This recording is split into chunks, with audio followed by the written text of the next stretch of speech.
After breaking up with the rich young master, all my resources were cut off because of a remark from his crush. I had to drink to the point of bleeding to find a way out. At the Actress Awards ceremony, I was only worthy of pouring wine for Richard at the table. In front of everyone, Richard threw the wine-filled goblet at me. "Regretting it now?" he asked. I fought off dizziness, raised my ring finger, and softly said, "Mr. Richard, I'm married." They say Richard went crazy that night. I saw Richard again at the Actress Awards ceremony. Smiling elegantly on the red carpet was Richard's crush, Nancy. While sitting in the least noticed corner, I couldn't help but notice Nancy's radiance. Everyone knew Nancy had Richard's support, and everyone understood that I, Anna, was the laughingstock in Richard's eyes. Lost in thought while gazing at the stage, a bodyguard-like figure blocked my view. "Miss Anna, Richard wants to see you." I involuntarily flinched and raised my eyes slowly. Polite tone, undeniable command. It wasn't an invitation, but an order. I forced a smile. "All right." The day after leaving Richard, all my resources were cut off, turning me from a glamorous star into a street mouse anyone could step on. Everyone had 2 words to describe me: bad luck. I lived in darkness for 2 months. When I saw Richard, I wasn't as flustered as I thought. As always, he was the center of attention wherever he stood, in his dark suit, aloof. Seeing me, Richard frowned, sneered, and gestured playfully, "You poor." Our eyes met. I instinctively flinched, then smiled calmly. I stepped forward as he commanded. The next moment, Richard spilled the wine I poured all over the floor. "Filthy." His smile felt like a knife stabbing into my heart. Everyone could see it was a blatant humiliation. I lowered my head, forced a smile, muttered an apology, and continued pouring wine. I didn't dare to look at Richard's expression. Then I heard Richard's mocking voice in my ear. "I bet Anna's been living worse than a dog these days." He caressed the slightly shaking wine glass in my hand, kept silent. This time, Richard took the wine I poured, the glass swaying gracefully in his elegant hand, a cruel beauty in the staged execution.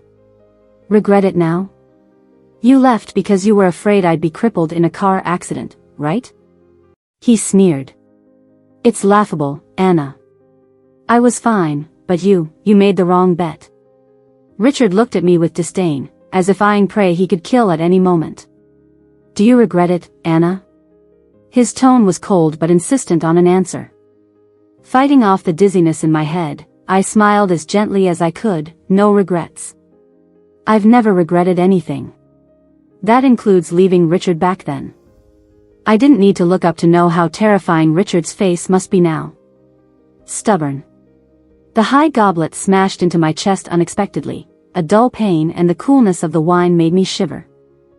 I didn't know how to resist, nor did I want to. Richard looked down at me, his voice mocking. "Anna, regret it and kneel to beg me, maybe I'll consider it."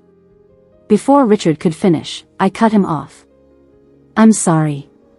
I revealed the right hand I had intentionally avoided. The wedding ring on my ring finger was awkwardly prominent. "Richard, I'm married." As the words fell, I was met with a dreadful silence and a scorching slap on the face.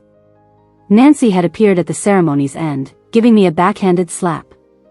"Anna, what qualifications do you have to stand in front of Richard?" Before I could regain my senses, Richard's voice sounded in my ears. "What's this madness about?" Surprisingly, the words were directed at Nancy. On the way back to the rental house, I played with the plain ring on my ring finger. A cheap ring bought on a whim had helped me out of a situation. The night air was chilly as I gazed at the starry sky Richard loved.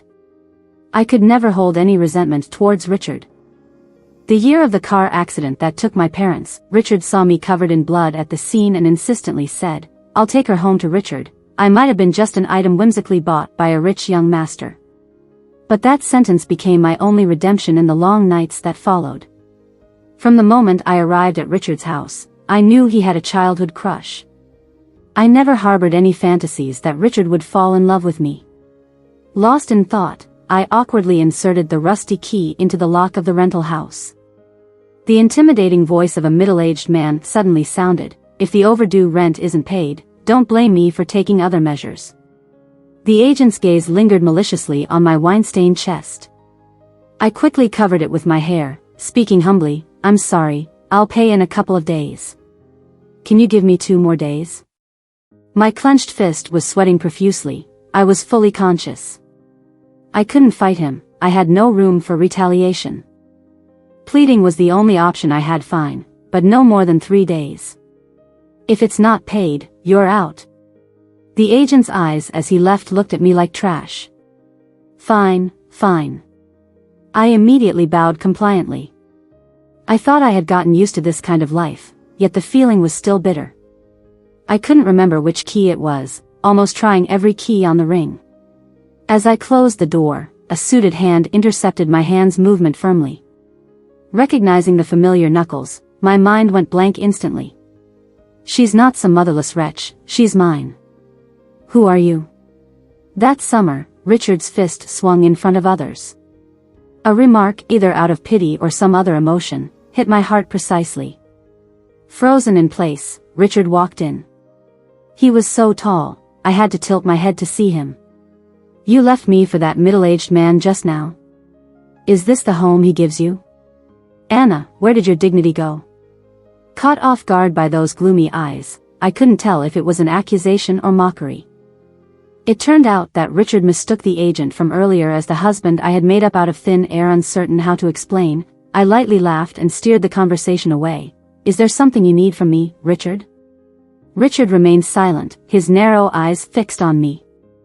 I instinctively nervously hid the plastic ring on my ring finger behind me. Suddenly Richard laughed, a mocking laugh that made my heart race.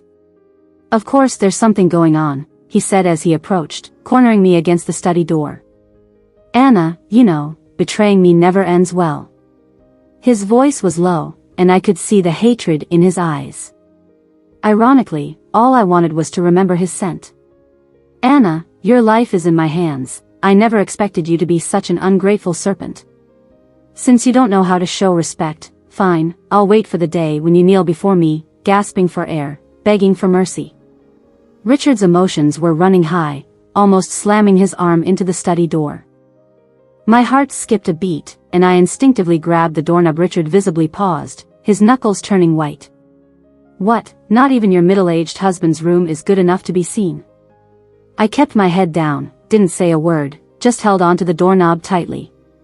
How filthy. Richard quickly pushed my hand away from the door and walked off, leaving a parting shot. You and him, neither of you can escape. Stunned in front of the study for a long time, I patted my head, got up to close the front door. The smell of smoke outside caught me off guard. I covered my face and coughed. It was Richard. Without much thought, I looked up and blurted out, Is there something you want from me, Richard? Before I could finish my sentence, Richard's eyebrows furrowed in suspicion, looking at me quizzically. You just asked me that question. What are you talking about, Anna? I paused, quickly adjusted my expression, and smiled casually. You must have misheard, Richard. Goodbye, then, no need to see me off. Ignoring Richard's scrutinizing gaze, I quickly shut the door. Closing that door felt like securing myself in my safe house forever. The door Richard never opened was my rare redemption in this world. Behind that door lay everything about Richard. I thought seeing Richard would bring me closure. Maybe to Richard, I was just a pastime when he was bored, maybe just an object to satisfy his possessiveness. But when you fall in love at first sight, seeing that person again always brings a stir in your heart. I hid in the study, trying to recall everything related to Richard, but memories were fading. I looked at the bottle of perfume on the table, Richard's favorite scent, now empty, and I couldn't afford a new one. The distant sound of shouting and commotion outside the door gave me a splitting headache. Someone burst into my room, shouting, Trash everything, leave nothing behind, get this woman out of here. I jumped up in shock. I instantly understood what was happening. I begged them not to destroy the things in my study. I even knelt down and begged them to have some mercy. This was my last remaining plea in this world. But they didn't listen. They dragged me across the broken floor, kicking me away disdainfully. The floor turned red, but I didn't feel pain. I just felt a deep regret, realizing that my fantasies about Richard were shattered. And those people were sent by Richard. Clutching the empty perfume bottle in my hand, I walked silently on the street. It was the only thing I managed to snatch back. After a moment's thought, I went to a restroom near the mall to tidy up, trying to appear less disheveled. Then I took a taxi to the hospital. After taking a deep breath to compose myself, I pushed open the door to the ward and walked straight to my mother. "Mom, you're not asleep yet?" The wrinkles on her face formed a smile instantly. She turned to the patient next to her bed and jokingly said, "Your daughter is mistaking me for her mother again." Then she turned to me, "Anna, this is your real mom. Why does this pretty girl always want to take me as her mother?" My mother laughed heartily. My embarrassed expression seemed somewhat forced. "Sorry, it was too dark outside, couldn't recognize properly." My mother's expression didn't seem cheerful. Instead, she looked at me with concern, a weighty look in her eyes. I quickly smiled, joking, "Even Mom mistook me, next time Anna will be more careful." But Mom didn't seem pleased. Instead, she removed the blood oxygen monitor from her finger, tremblingly taking me to the corridor. Before she could speak, tears started to stream down her face uncontrollably. "Anna, can you please not come here anymore? Listen to me, I know very well, I don't have many days left." Her hands, like dry branches, trembled as she held onto mine. "I'm begging you. Don't spend more money on me." I was speechless for a moment. The corridor was dimly lit, and I couldn't tell if my mother's expression conveyed despair or helplessness. I quickly wiped away her tears. "Why are you saying that? I have money, I'm a big star, Anna, I'm swimming in cash. Don't talk like that, you will be around for a long time." My mother fell silent, staring at me for a long time. I tried to smile brightly. But sometimes, a single sentence can shatter someone's carefully constructed facade. "I know everything. Mom took care of you for over a decade, know everything, including you." After settling the hospital expenses for my mother, I left the hospital. My mother had been a maid in Richard's house for over a decade. Richard's parents treated me only as Richard's plaything, never looking at me straight in the eyes. I always believed that my mother was a blessing from heaven, handpicked to be my family. That's why I needed money, by any means necessary. Dressed in scanty clothes, I danced in the center of the club in a confused frenzy. The night was a blur of luxury and indulgence, and I was just a plaything to please the elite, with no dignity. Coins showered down on me, and I scrambled to pick them up, knowing each coin was a lifeline for my mother. I sent that the former big star Anna? Why is she groveling on the floor for $100? I didn't hear what they were saying.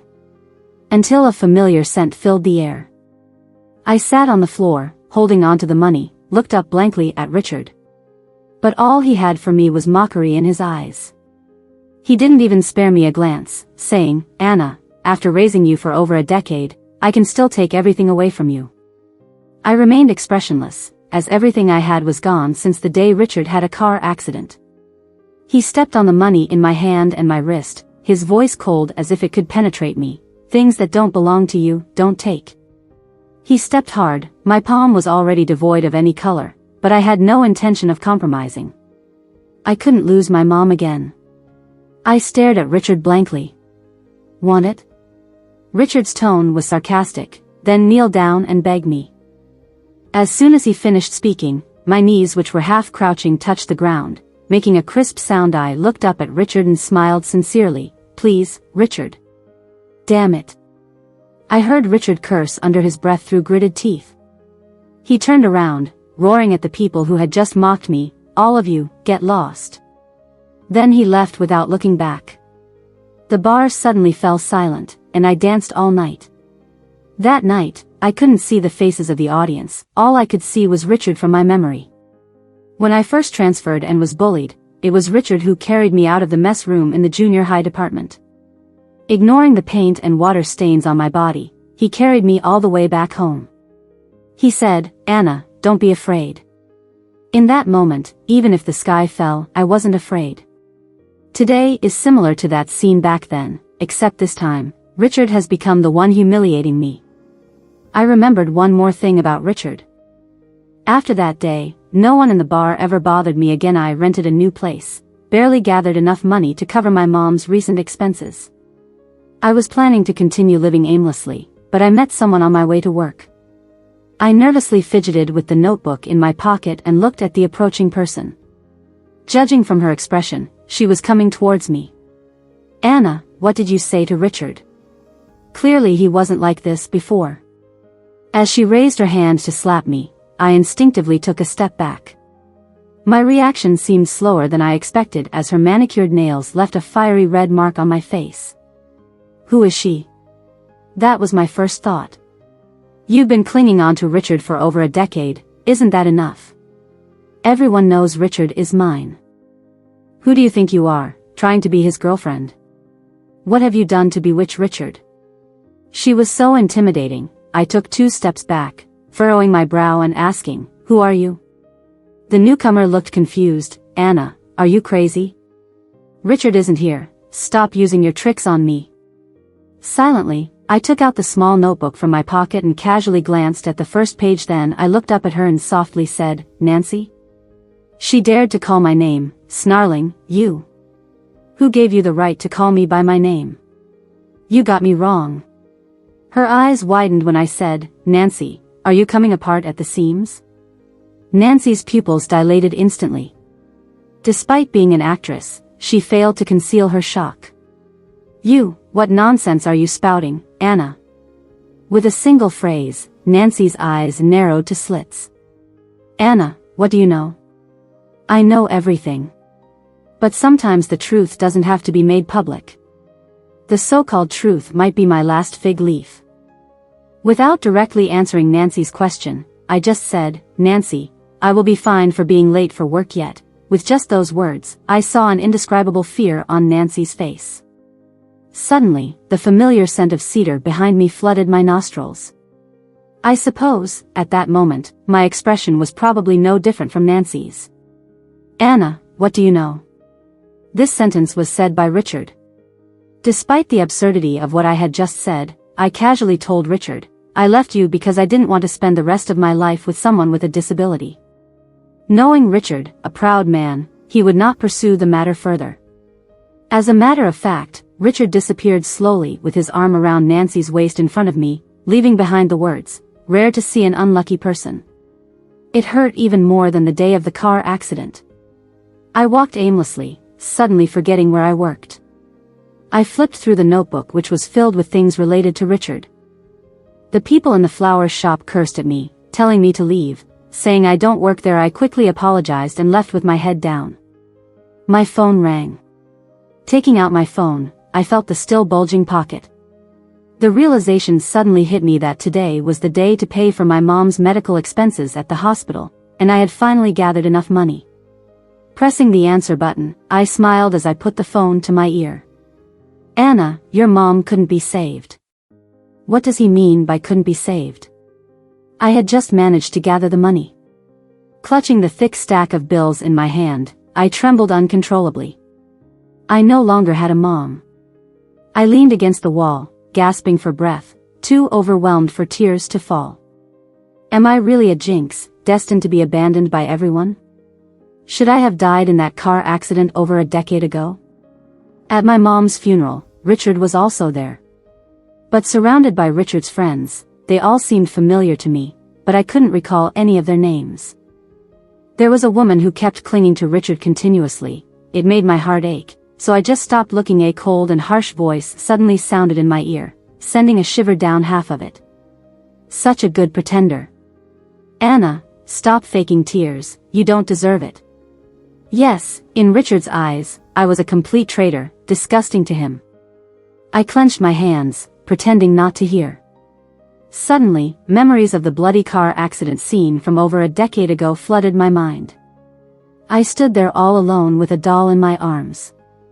Richard gently covered my eyes and said, "Anna, don't cry. I'll take you away. Now there's only me left in this world. No one will take me away anymore." Richard is still lingering by my side. He lowered his head for a moment, then teasingly asked, "What about the ring on your ring finger?" I was a bit puzzled, as I didn't remember having any ring. I thought Richard wanted to reclaim something that belonged to him. "Ring, What ring? You didn't give me a ring, did you? I hesitantly raised my question. Richard's forehead furrowed even deeper instantly. Anna, what are you saying? Judging by Richard's reaction, I knew I might have said the wrong thing. Nothing. I dared to not look into Richard's eyes. Before his expression turned even more ominous, I smiled and looked away. What, Richard, you're still hung up on me like that? Richard was taken aback for a moment, then sarcastically said, Anna, you really have some nerve. After that incident, I never saw Richard again. I don't know what happened to the cerebrospinal fluid analysis report I had hidden for so long in the desk drawer. It probably got lost when I was kicked out earlier. Recalling it, the time of Richard's accident coincided with Nancy's return to the country, the day Richard took me to the airport to pick her up. When the car from the opposite direction crashed into our lane, all I could think of was my parents covered in blood when I was little. It was like a reflex. I instinctively threw myself towards the driver's seat where Richard was. All I could think about was that I didn't want to see Richard lying in a pool of blood. That day, I clearly saw Nancy in the other car. She seemed very panicked and drove away from the scene.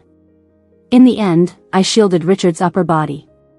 The car's deformation crushed my kidney, and I lay in the ER for a long time. Now, the spot where my right kidney used to be is empty. When I woke up, Richard was still unconscious due to the impact of the sudden braking. The doctor said he might lose the memory of the accident and that the chances of his legs recovering from the compression were slim. I laughed and cried. Luckily, Richard didn't die. But when the doctor, wearing a solemn expression, looked at the cerebrospinal fluid analysis report, my smile faded. He said, I have familial Alzheimer's disease. What? I repeatedly confirmed, isn't this disease common in older people? It sounds so absurd. In theory, it's rare, but we have discovered a few cases with genetic factors. I don't remember what he said after that. So it turns out that I couldn't retain the financial knowledge Richard taught me, not because I was stupid. When my grandmother rushed over after the accident, the first thing she did was slap me hard and blame me for being the one who lived, not my brother. She went crazy, ranting about why it was me who survived, not my brother. She said I brought death upon the whole family, cursed why I didn't die instead. I just cried and shrank back. No one with blood relations was willing to take me in. Just because I was the one who survived in the end, did that mean I had to die? Did even fate think I should die, thus fulfilling my grandmother's curse? He cried. A tear so big rolled down from the corner of his eye, which startled me. I quickly got up and moved the chair aside. I'm sorry, I instinctively nodded and bowed. Did I say something wrong? I'm really sorry. His hands seemed to tremble even harder. The man opened his lips as if he wanted to say something, but in the end, he didn't speak. He was gripping his hands so tightly that his nails were almost digging into his flesh. I furrowed my brow and approached him with kindness, patting his hand. Don't squeeze too hard, it will hurt. I didn't know why he was being so extreme, why hurt himself for no reason. As I got closer to him, I involuntarily wrinkled my nose. Such a familiar scent. I looked into his eyes and suddenly saw stars twinkling in them. I turned back and took a few steps, picked up the empty bottle on the wooden table, lowered my head to smell it, and laughed happily. Your scent is just like it. I like the way you smell. The perfume bottle I was holding looked very fancy, customized with 2 words engraved on it, Richard. His eyes were fixed on the bottle in my hand, his stubborn look making me a little scared. I quickly hid it behind my back. Do you know me? Sorry, I scratched my head, but I really can't remember. I looked up at him. He was too tall, and my neck was getting tired. He fell silent for a while, then averted his gaze. I don't know. But it seemed like his eye sockets had turned even redder. Since you don't know me, I couldn't be bothered, and I walked out by myself as soon as the sun went down. Where are you going? He followed me. I turned to him, smiling, and said, I'm going home to see. I go home every day. I'm not an unwanted child. I'll take you. No need, I don't have money to give you. I quickened my pace. I felt he was a bad person, so I ignored him. When I arrived, he seemed even quieter than before. The living room was littered with broken glass, battered furniture, and dried bloodstains. "Is this your home?" I shook my head and pushed open the door to the study. "This is my home." I looked at the mess in the study, smiled, and welcomed him. "Take a seat wherever you like. There didn't seem to be any place to sit, I'm sorry." I scratched my head and habitually apologized. "I used to live here, but a group of people beat me up and kicked me out."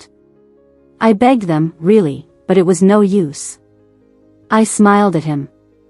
This person who had been staring at me since we met suddenly turned away. His eye sockets were red again. I couldn't figure it out, so I just squatted down to start tidying up. A small notebook fell out of my pocket. I quickly picked it up, patted off the dust as if it were a treasure. His gaze fell on me again. I heard a hoarse and almost inaudible voice. "Can I have a look?" "No," I said, scared, quickly tucking it into my arms. I looked at this stranger with a hostile gaze. "There are important things in it, I can't lose it." "I won't look, don't worry." But he looked even more haggard than me. "Every day, someone comes to talk to me.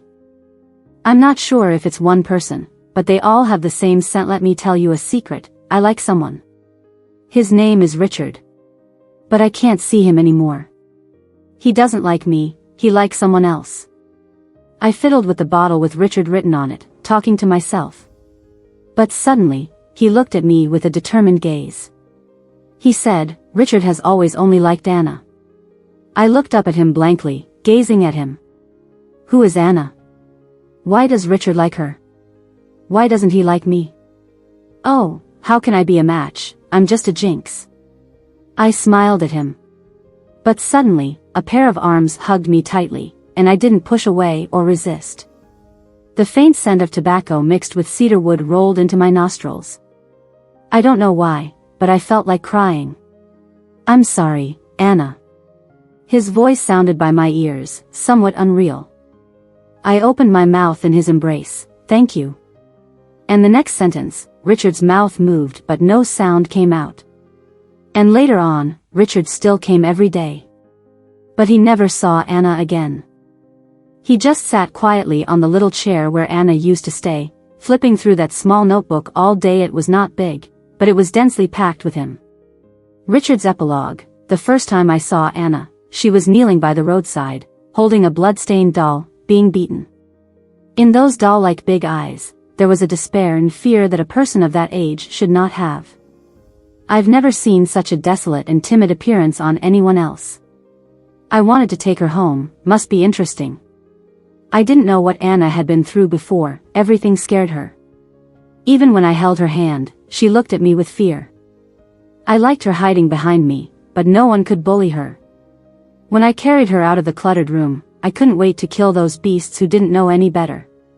Anna was in my arms, full of wounds, but only worried about dirtying my clothes. Her fearful yet caring eyes, I still remember till now.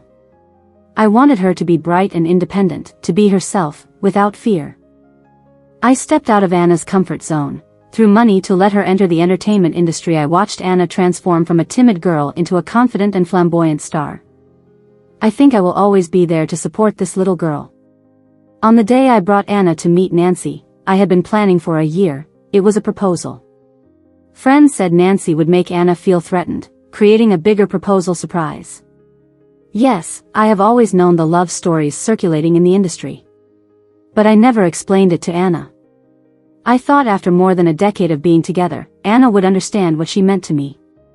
But I forgot about her bloody and horrifying past, something too unbearable to face. She couldn't believe anyone. She didn't even believe that someone in this world could really love her. I was wrong. During the time we were together, I loved her in my own way, but I never said those 3 words to her. The day Anna left was the darkest day of my life. I always thought I was Anna's support, but I never realized I couldn't live without her. I couldn't believe that the girl I had raised for over a decade would leave so decisively. It wasn't until I heard it from her own lips. The feelings of helplessness and humiliation instantly overwhelmed my senses. I fought the urge to hold her in my arms and take her away, cutting off almost all of her retreats. I thought, when there's no way out, it's time to go home.